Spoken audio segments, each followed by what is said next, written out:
Hi friends, எல்லாருக்கும் வணக்கம். Welcome to Vashni's kitchen.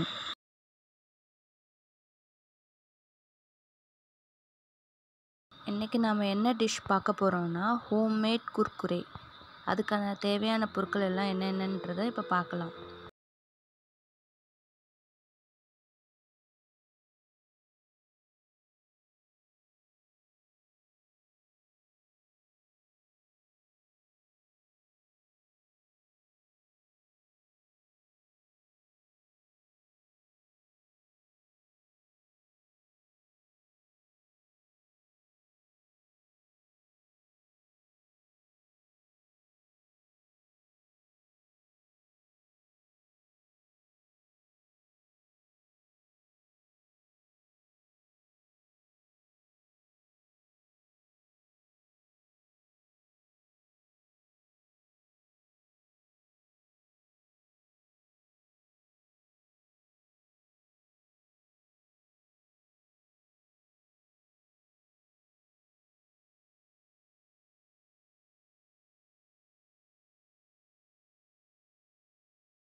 அதுக்கு முன்னாடி எங்கள் சேனலை நீங்கள் இப்போ தான் ஃபஸ்ட் டைம் பார்க்குறீங்கன்னா எங்கள் சேனலை சப்ஸ்கிரைப் பண்ணுங்கள். அப்போ தான் ஃப்யூச்சரில் எங்களோட புது வீடியோஸ் எல்லாம் உங்களுக்கு வரும். இந்த வீடியோ உங்களுக்கு பிடிச்சிருந்தா லைக் பண்ணுங்கள், ஷேர் பண்ணுங்கள். ஸோ உங்களுக்கு ஏதாச்சும் டவுட் இருந்தால் கமெண்ட் பண்ணி கேளுங்க. மாவு வெந்துருச்சான்னு நம்ம செக் பண்ணுறதுக்கு கொஞ்சம் தண்ணியை தொட்டு அந்த மாவை கொஞ்சம் கையில் எடுத்து உருட்டி பார்த்தீங்கன்னா கையில் ஒட்டாமல் வரும். அதுக்கப்புறம் நீங்கள் அந்த லெட்டை வச்சு ஒரு 5 மினிட்ஸ் அந்த மாவை மூடி வச்சுருங்க. ஸோ இப்போ பார்த்தீங்கன்னா மாவு நல்லா வெந்திருக்கும் சாஃப்டாக. இதை வந்து வேறு ஒரு பவுலுக்கு ட்ரான்ஸ்ஃபர் பண்ணிக்கோங்க. வேறு பவுலுக்கு ட்ரான்ஸ்ஃபர் பண்ணிவிட்டு அதில் கொஞ்சம் கார்ன்ஃப்ளவர் மாவு ஒரு 2 டேபிள் ஸ்பூன் போட்டு நல்லா பிசைஞ்சுக்கோங்க. ஸோ இப்போ வந்து கார்ன்ஃப்ளவர் போட்டதும் கையில் மாவு ஒட்டாது சுத்தமாக. ஸோ மாவு நல்லா போட்டு பிசைஞ்சு எடுத்ததுக்கப்புறமா அது பார்த்திங்கன்னா நம்ம நார்மலாக சப்பாத்திக்கு பிசைகிற மாவு மாதிரியே தான் இருக்கும். ஸோ இதை நம்ம வந்து குர்குரே ஷேப்க்கு உருட்டிக்க போகிறோம், அவ்வளோதான்.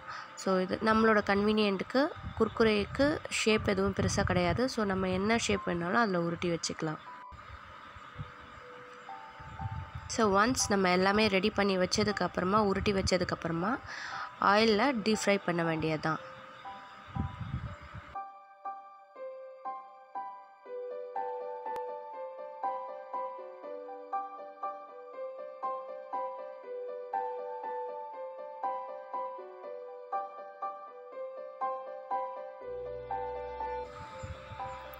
ஸோ எல்லாமே ரெடி பண்ணி வச்சதுக்கப்புறமா ஸ்டவ்வில் ஒரு கடாயை வச்சுட்டு தேவையான அளவுக்கு எண்ணெயை ஊற்றிக்கோங்க.